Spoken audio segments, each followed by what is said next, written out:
Hello, this is Alejandro Bratti and William Isley from Unlock Clarity, and welcome to the Spanglish World Networks on Single TV channel 250.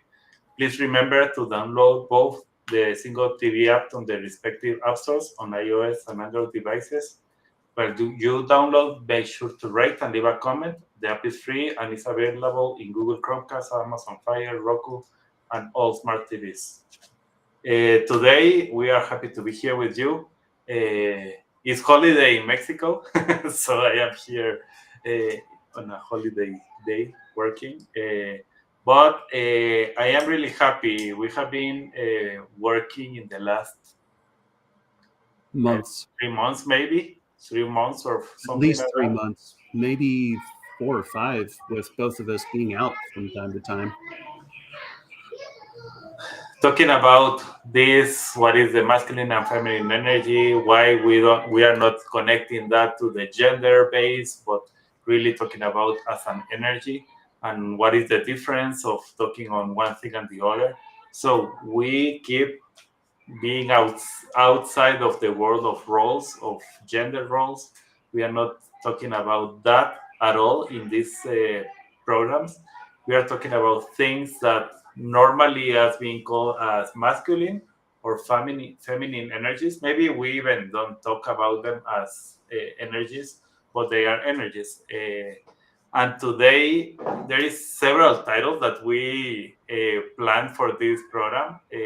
At the end, we put redefining masculine and feminine. But another one that was very powerful was talking about beyond labels. And that's exactly what happens when we start to have problems with these different things. It's like, okay, what is the label that you have? Like, the label is that supposedly a person has to be like this because he's a man and that's the reason he has to be behaving like this, or a woman is supposed to do things like this, or it's expected that this person do it this way, and that's why that is her label.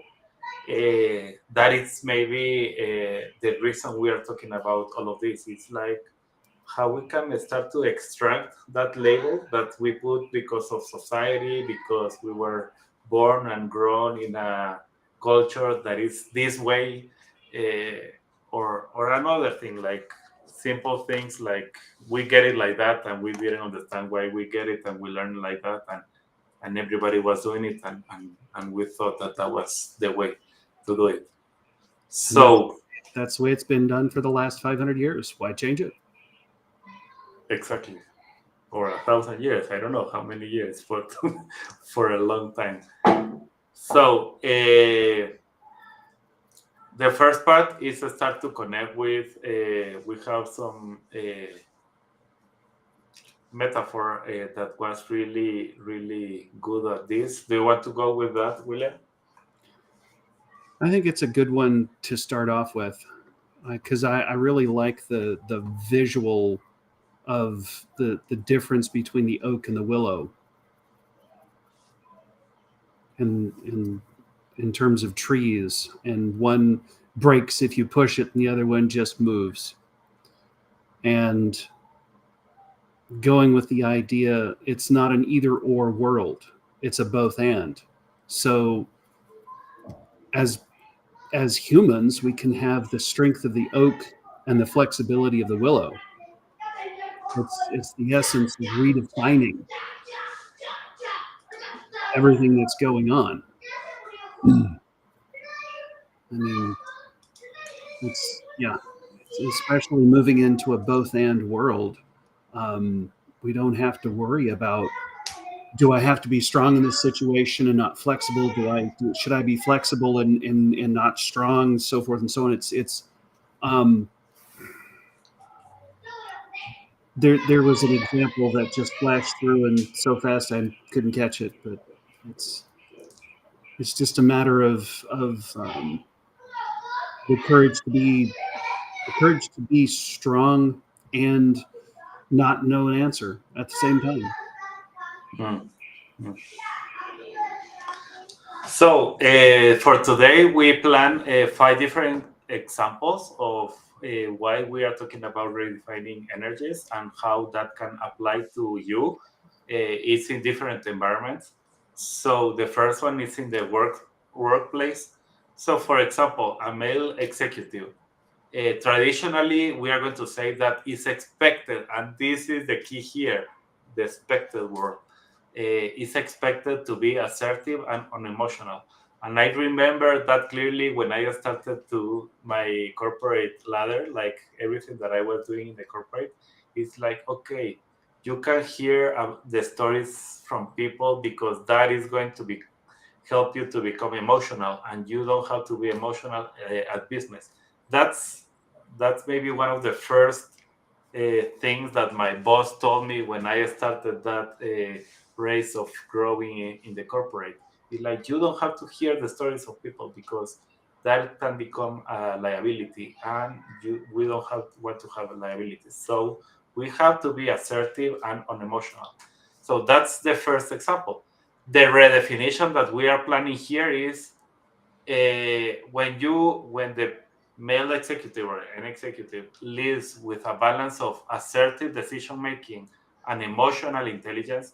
And I know that this word is like more common now, but in the past was like, even when I am telling you about this story, emotional intelligence was not something that, at least in the world that I was living, was something that we could hear. But when you are leading with this balance between assertive decision making and emotional intelligence, you start to create an environment where you are valuing two things: the results, but also the well-being from your employees and the people that is working with you, or from your team, or from that part.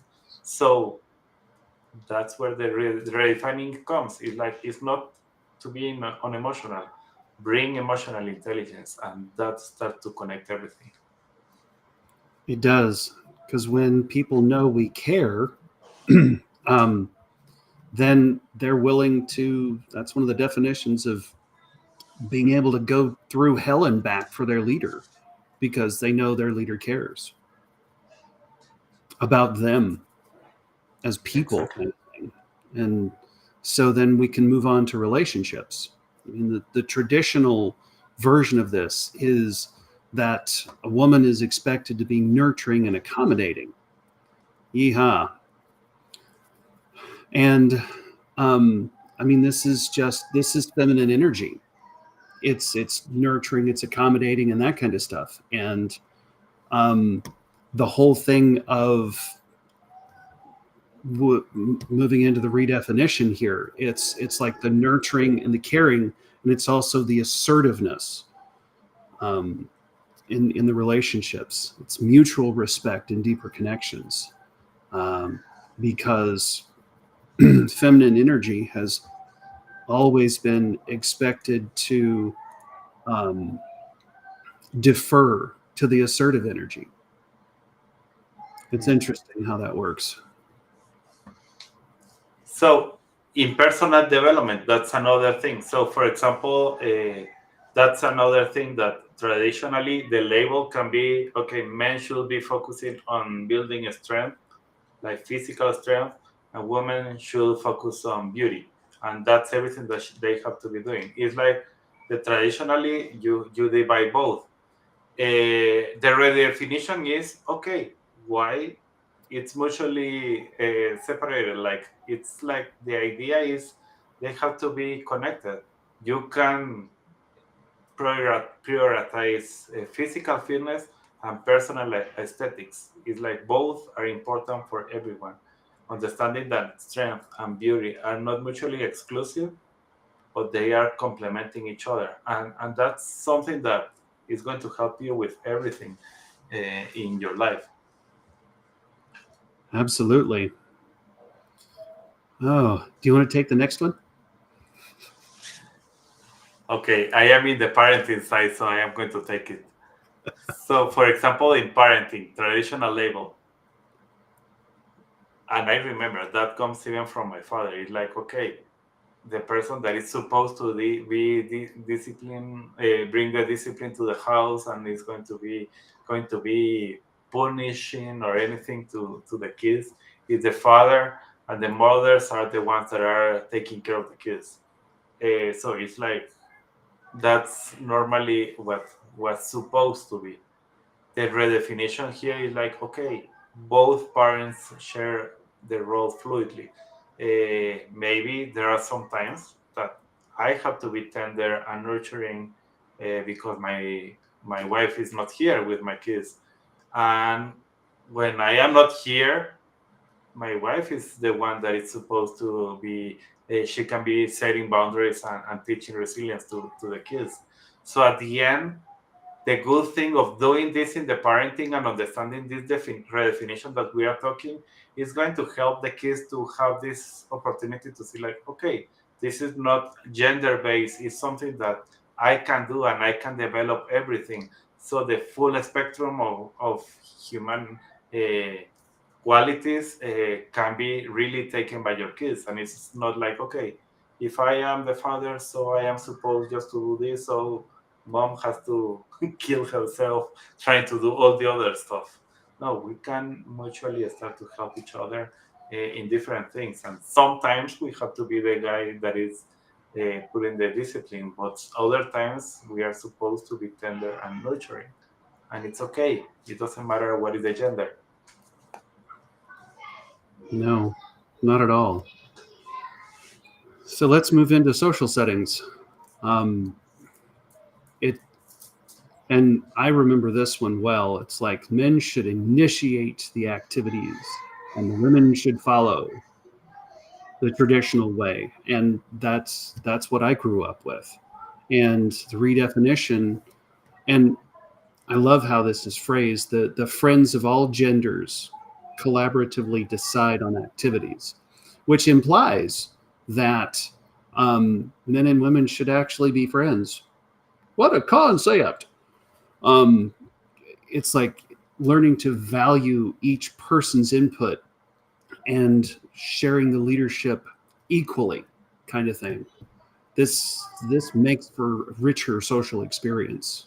Um, I could say a lot about bullies, and this is the way it ought to be, and I won't because we only have a few more minutes left.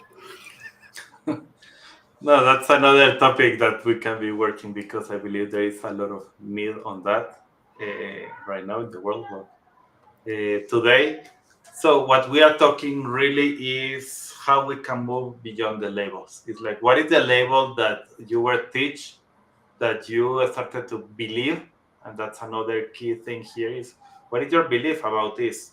And we are trying to redefine that belief that you were born or maybe you were raised with by your parents or by your teachers or by your grandparents or by your caretakers. It doesn't matter. But at the end, they implanted on us,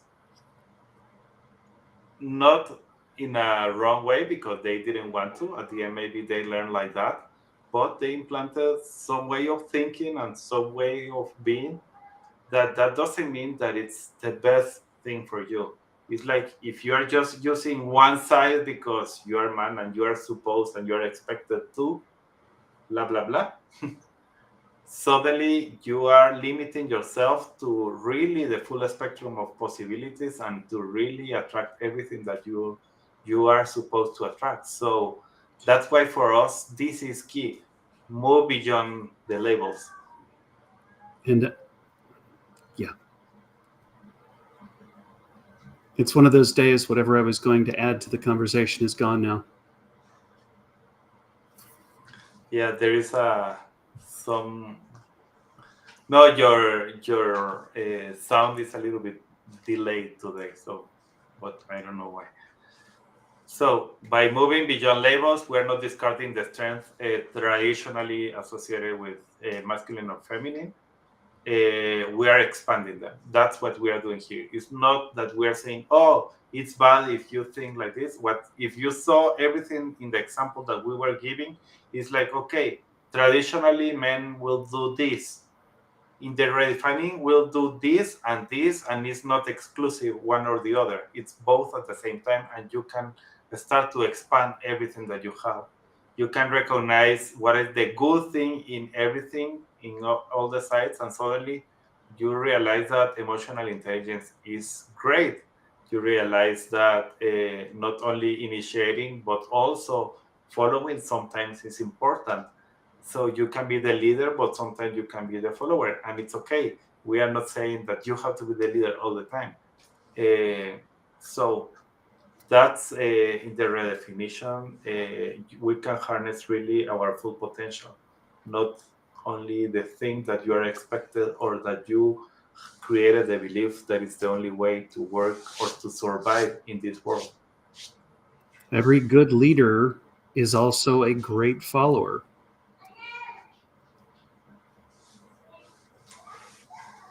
Yeah.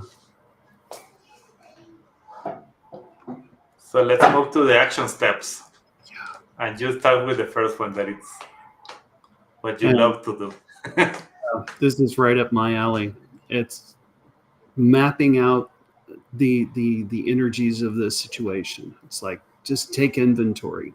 What are the activities or the traits that you associate with masculine and feminine energies, and how do you feel about those?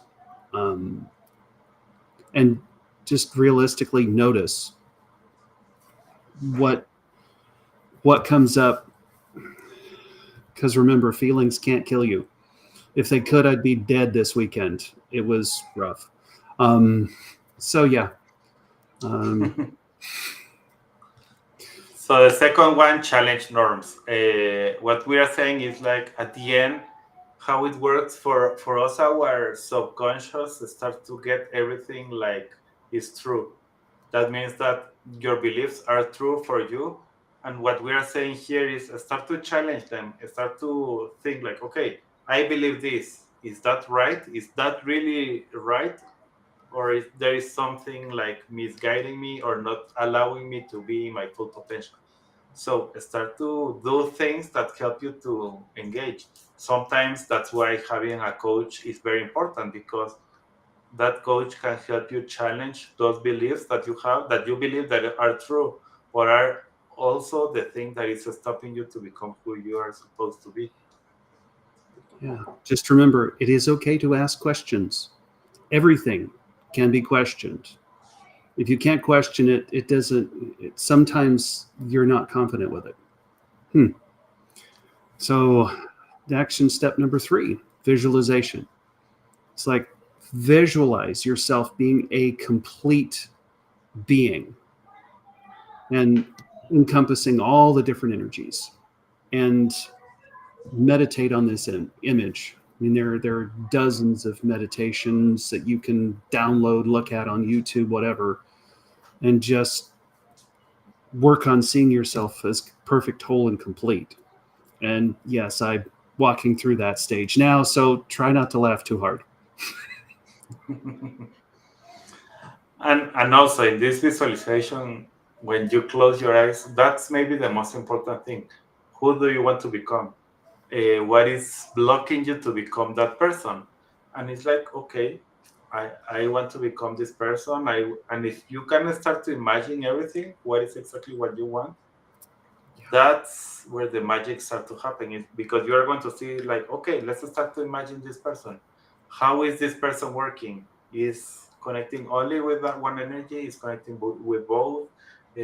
What is he doing in that visualization? And suddenly you can start to get a lot of ideas behind. The fourth one is community engagement. Is find people that you can be talking about this, okay, that believe on this part of energies, and start to challenge those thinking behind, and that can help you a lot. Absolutely. And the fourth one is advocacy. It's advocate for others to express their energies freely and offer support and encouragement. And it starts with you. And so if you're not being your own advocate in between your ears, it's going to be difficult to do that for others. So just be kind to yourself during this whole process of relearning what is what. Yeah. So with this, we close this part. We are going to have uh, talking about fluidity, something very interesting. next week, emotional fluidity. So connect next week at the same time, and we are going to talk about this topic. Thank you, William, for today. Thank you, everyone that was listening today. We are really, as you can see, very passionate about this topic. It's helping us to really even help us ourselves, like with the thing that we are going through in our lives, and also trying to help you with everything that you're going, unlocking the clarity in your life. This show can also be heard on the Spanglish Radio Network. Please check out spanglishworld.ca for all the news and programming. The Spanglish World, watch it, hear it, read it, download it, and leave it. Thank you all. See you next week.